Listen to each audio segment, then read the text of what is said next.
Hello and welcome to episode 7 of Evidence for Belief, a series which examines evidence for the existence of God.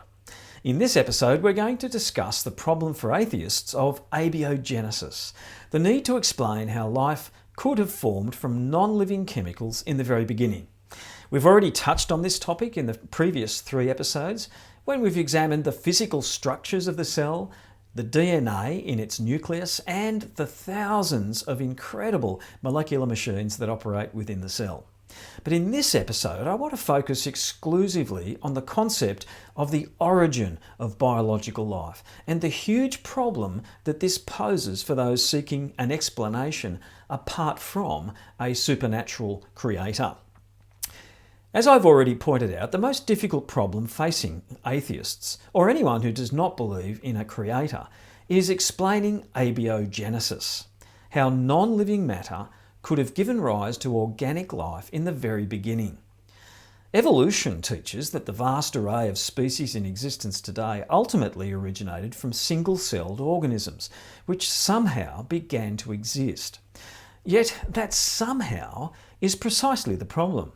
How did the first living cell form? What possible process could account for the creation of a living biological organism from dead, inanimate matter?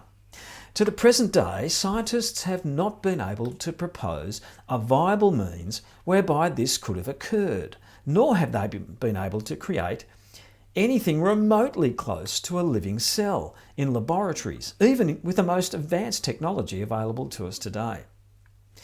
But this hasn't deterred belief in abiogenesis.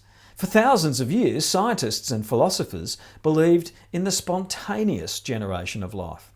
Aristotle taught that oysters arose from slime, scallops came from sand, and limpets grew out from the hollows of rocks. By the Middle Ages, scientists believed that maggots arose from decaying meat, frogs from stagnant pools, earthworms from manure, insects from the morning dew, and mice from warm, moist soil. In fact, this was the prevailing view right up until the mid-19th century. But with the advent of modern science, various experiments proved that what had previously been interpreted as spontaneous generation of life had simply been contamination and egg-laying within those various mediums by pre-existing organisms. But these experiments didn't convince everyone. Belief in spontaneous generation continued well into the mid-1800s. For instance, even as late as 1859, Dr. Felix Pouchet published a major work entitled Heterogeny, disputing the recent contradictory experiments and continuing to argue strongly for the validity of spontaneous generation. And it was in that same year, 1859, that Charles Darwin published his On the Origin of Species, at a time when there was still significant, widespread belief that life could arise from non-living matter by chance natural processes. Darwin, you see, had grown up in a world that believed in spontaneous generation, and it is this belief in self-perpetuating natural causes that actually underpins his theory of evolution. It was only 3 years later, in 1862, that Louis Pasteur published the findings of his brilliant set of experiments, finally putting an end to this superstitious belief in spontaneous generation. Unfortunately, however, by then, Darwin's theory of natural selection had taken off and gathered an unstoppable momentum of its own. If spontaneous generation of life from non-living matter does not occur, however, this leaves the atheist with a problem. How can the creation of life in the very beginning be explained? Dr. George Wald, a biologist who won the Nobel Prize in Physiology in 1967, commented on this very quandary. He wrote, "We tell this story, the overturning of belief in spontaneous generation, to beginning students of biology, as though it represents a triumph of reason over mysticism. In fact, it is very nearly the opposite. The reasonable view was to believe in spontaneous generation. The only alternative was to believe in a single primary act of supernatural creation. There is no third position. For this reason, many scientists a century ago chose to regard the belief in spontaneous generation as a philosophical necessity. It is a symptom of the philosophical poverty of our time that this necessity is no longer appreciated. Most modern biologists, having reviewed with satisfaction the downfall of the spontaneous generation hypothesis, yet unwilling to accept the alternative belief in special creation, are left with nothing. Well, are they left with nothing? Forced to reject the creationist view of the origin of life, modern scientists have actually reinvented the concept of spontaneous generation, and they've given it a new name: abiogenesis. Abiogenesis refers to the supposed process or processes whereby non-living inorganic matter gave rise to the first living organisms in the beginning of Earth's biological history. Russian biochemist Dr. Alexander Ivanovich Oparin was one of the strong proponents of the abiogenesis theory in the 20th century. He proposed that the chemical composition of primordial Earth's atmosphere and oceans was such that everything needed for the construction of the simplest living cell was already present. He theorised that, given sufficient time, and with the addition of heat and electrical energy from lightning, chemicals could combine and form simple molecules, and with further time, these molecules could then arrange themselves into increasingly complex amino acids and other building blocks necessary for the creation of the very first cell. Oparin's landmark book, The Origin of Life, published in 1967, outlined this theory of the possible chemical evolution of life. In his book, he comments, "A careful survey of experimental evidence reveals that it tells us nothing about the impossibility of generation of life at some other epoch or under some other conditions." Dr. Stanley Miller's experiments in the mid-1950s initially generated great excitement amongst evolutionists. He heated and electrically sparked a mixture of methane, ammonia, hydrogen and water, and managed to produce some very basic amino acids. However, subsequent experiments completely failed to show how all the more complex chemical components of a cell could spontaneously form, let alone how they could then all arrange themselves into the precisely balanced, steady-state equilibrium necessary for a cell to form and become a living organism. To use an analogy, Miller discovered how to make a few small rocks, but failed to demonstrate how they could then turn themselves into a cathedral. To the present day, scientists are unable to replicate or even theorise how a simple cell could arise from non-living matter by chance.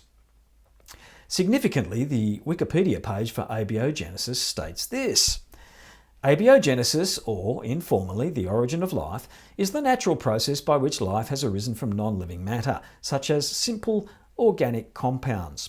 While the details of this process are still unknown, the prevailing scientific hypothesis is that the transition from non-living to living entities was not a single event, but a gradual process of increasing complexity that involved molecular self-replication, self-assembly, autocatalysis, and the emergence of cell membranes.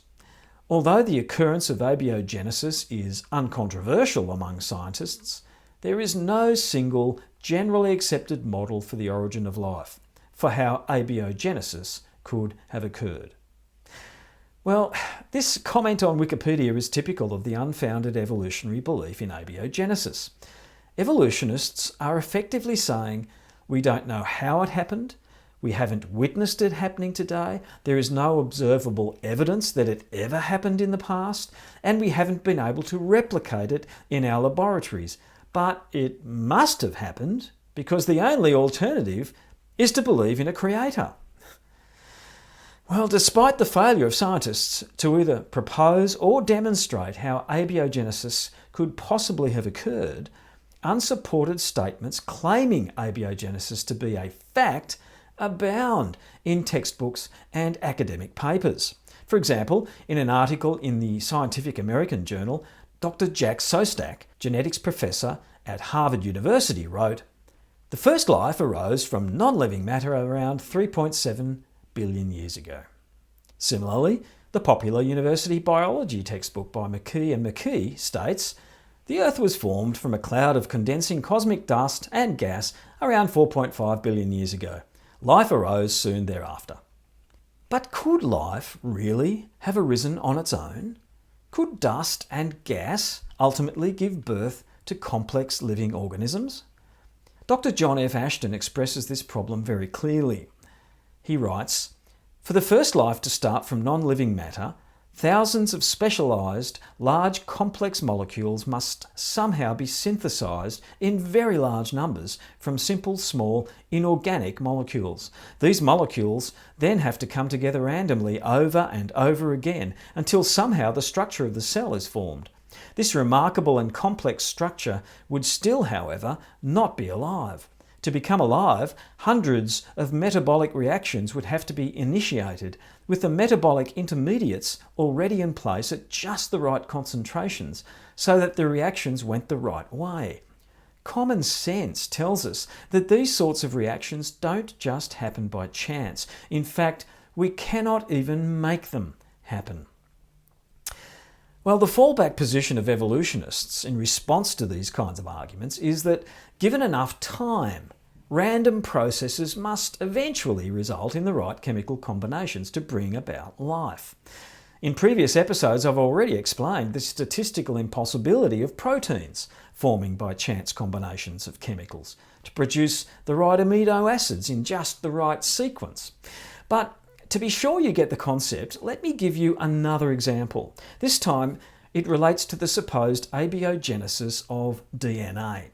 I won't even bother with human DNA, which contains 3.2 billion base pairs. That's pairs of chemicals joined together and arranged in a spiralling double helix. The simplest DNA, in the smallest known virus that we know today, contains only 5,000 base pairs. So the possible combinations of base pairs for this, the simplest of DNA molecules, if they formed randomly, is 1 in 10 to the power of 1,505. That's 10 followed by 1,504 zeros. Given that the universe has supposedly existed for only 4 times 10 to the power of 17 seconds, that's 4 followed by 17 zeros, the formation of DNA by chance is absurdly impossible. There haven't been enough seconds in the universe's existence to form even this simple strand of DNA. In fact, the universe would have to have existed 10 to the power of 1,487 times longer than it has in order to have had any chance of randomly producing even the simplest strand of DNA. And this is assuming that there is some natural mechanism out there that is randomly producing new combinations of base pairs at the rate of 1 every second. And to be honest, we've never observed any such mechanism in the natural world. Never. It's not happening today. So in dealing with these statistical probabilities, we must also realise that there is a limit beyond which an event may still be assigned a probability in theory, but be considered impossible in practice. Take, for example, tossing a coin. The chance of tossing heads is 1 chance in 2. The chance of tossing 2 heads in a row is 1 chance in 4. The chance of 10 in a row is 1 in 1,024. The chance of 100 heads in a row is 1 in 1.268 times 10 to the power of 27. Now, there isn't even a name for this number. Although the mathematics of statistics can assign a number to the probability of throwing 100 heads in a row, it would never happen in the real world. Thus, while an event may be possible statistically, a point is reached where it must be considered to be impossible practically. Mathematician Dr. William A. Dembski explains that chance must be discounted as a plausible explanation for an event once it requires resources greater than the available resources of a system. In regard to the statistical probability of abiogenesis having occurred by chance, the available resources are the limited time that the universe has existed, estimated by evolutionists to be 14.5 billion years or 4 times 10 to the power of 17 seconds, and the limited number of atoms within the universe that are available for random chemical combinations, estimated to be 10 to the power of 80 atoms. So the limited time that the universe has existed and the limited number of atoms that the universe contains are the available resources that place a constraint upon the probability of abiogenesis having occurred. They define the upper limit of plausibility. If evolution by random processes would require more than the upper limit of available resources, then it must be regarded as implausible, in fact, as impossible.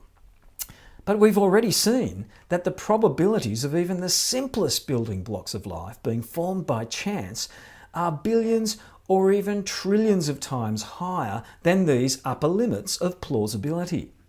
Trillions of times more seconds would be needed, and trillions of times more atoms to serve as the raw material for chance combinations, in order for even the simplest DNA molecules to have formed by random processes. We must conclude, therefore, that it is completely impossible for even the simplest of life to have evolved by chance. Abiogenesis simply defies the logic of both biology and statistical mathematics.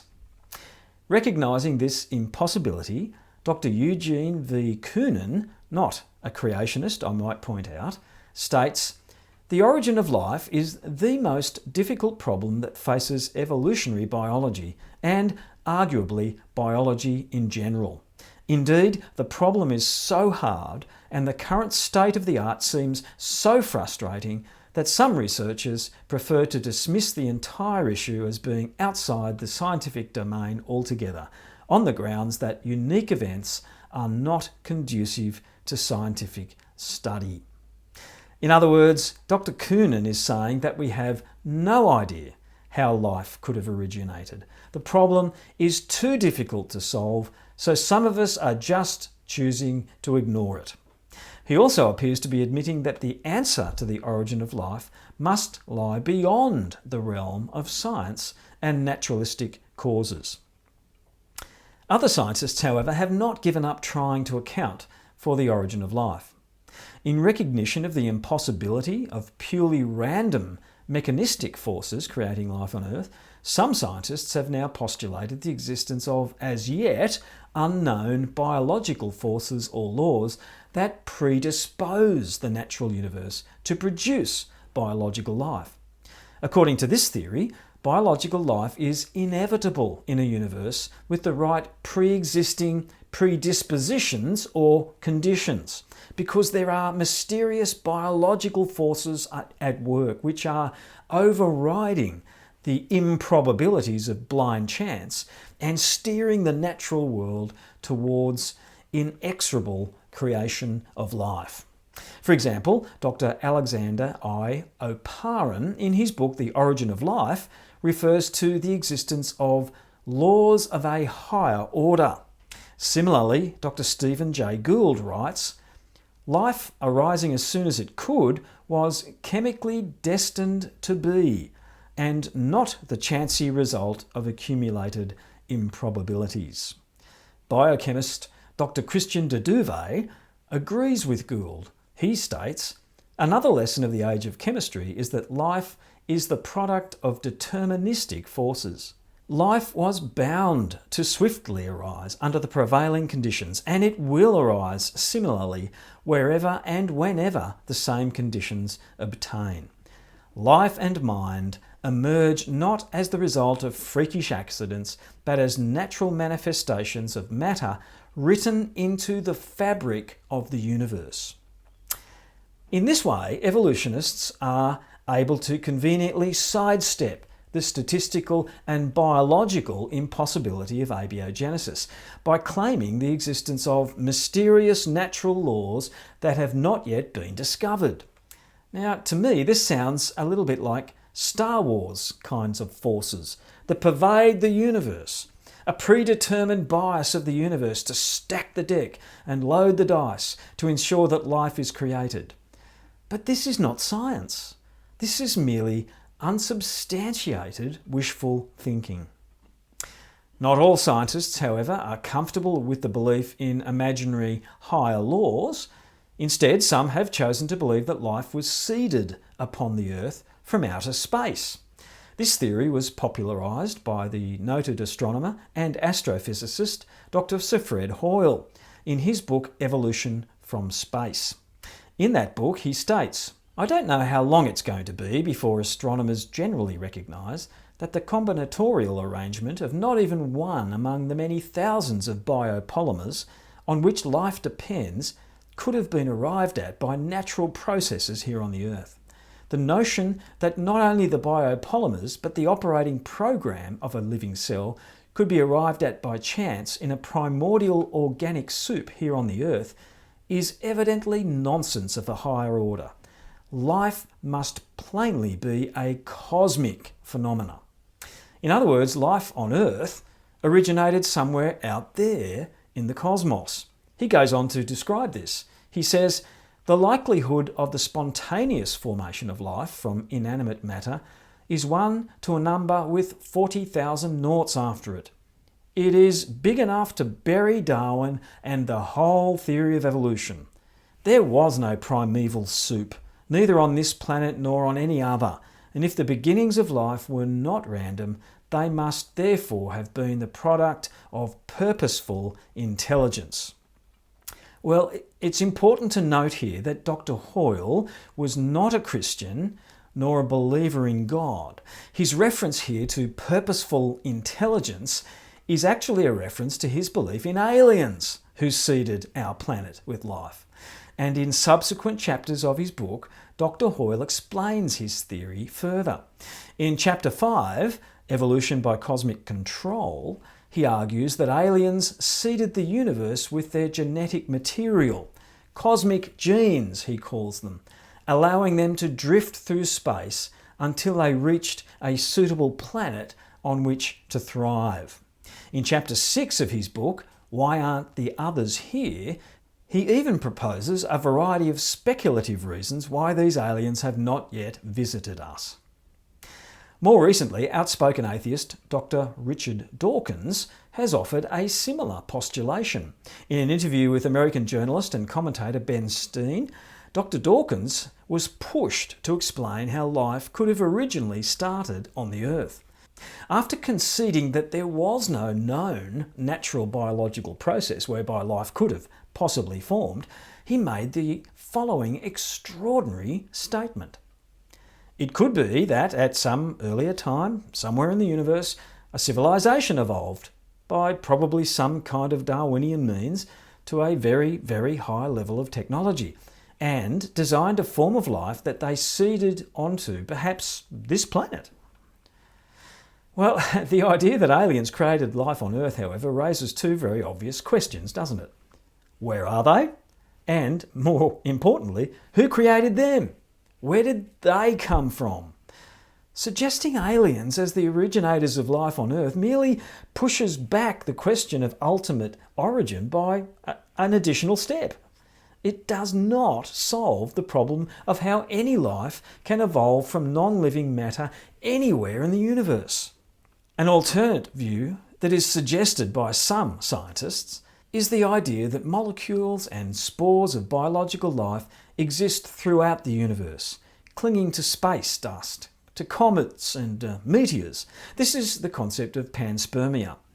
These biological spores supposedly drifted to Earth from other parts of the universe, hitching a ride on space dust and planetary debris, and bursting into life once again when they collided with Earth's favourable conditions. Some advocates of Panspermia even suggest that these life spores may have originated on Mars and that life on Earth may be the second evolution of life in our galaxy after life on Mars died out. Thus, humans may really be Martians who are enjoying a second evolution of life. As Mark Wall, senior writer for the online magazine Space.com, wrote in an article in August 2013, we may all be Martians. But once again, the theory of Panspermia begs the most obvious question, doesn't it? How did that life originate from non-living matter in the beginning? Where did it come from? Such an obvious objection, however, has not deterred the theory from taking root within a small but growing segment of the scientific community. Speaking at the Origins Symposium in April 2009, Dr. Stephen Hawking stated his opinion that life may well have been transported throughout the universe, carried with meteors. In October 2018, some Harvard astronomers published a theoretical model for how dormant biological spores could be transported across the vast distances of space between galaxies. Well, let me begin to wrap up here. The theory of abiogenesis, like its predecessor, the historical and very naive belief in spontaneous generation, has been overwhelmingly discredited. The concept of biological life arising from dead, inanimate matter has been shown to be biologically, genetically, chemically, and mathematically impossible. Evolutionists who recognise the impossibility of abiogenesis are now left with three alternate theories for the origin of life. Either mysterious higher laws, for which we have no evidence, led to the creation of life on Earth, or aliens, for which we have no evidence, seeded life on Earth, or biological spores from life on other planets, for which we also have no evidence, seeded life on Earth. But all three of these are wildly fanciful theories, completely devoid of evidence, conjured up from the speculative imaginations of scientists who are desperate to avoid a belief in God. But even if one of those theories is true, it doesn't answer the question of ultimate origin. Where did the aliens come from? Where did the biological spores come from? Where did the mysterious, deterministic, Star Wars-like higher powers come from? The only explanation that offers an answer to the question of ultimate origin is the simple statement in the first sentence of the Bible. In the beginning, God created the heavens and the earth. For more information on any of these topics, you can check out my books, which are available on my website, smartfaith.net, where you can also subscribe to my weekly blog. Well, thanks for watching episode 7. Please check out episode 8, and in the meantime, have a great day.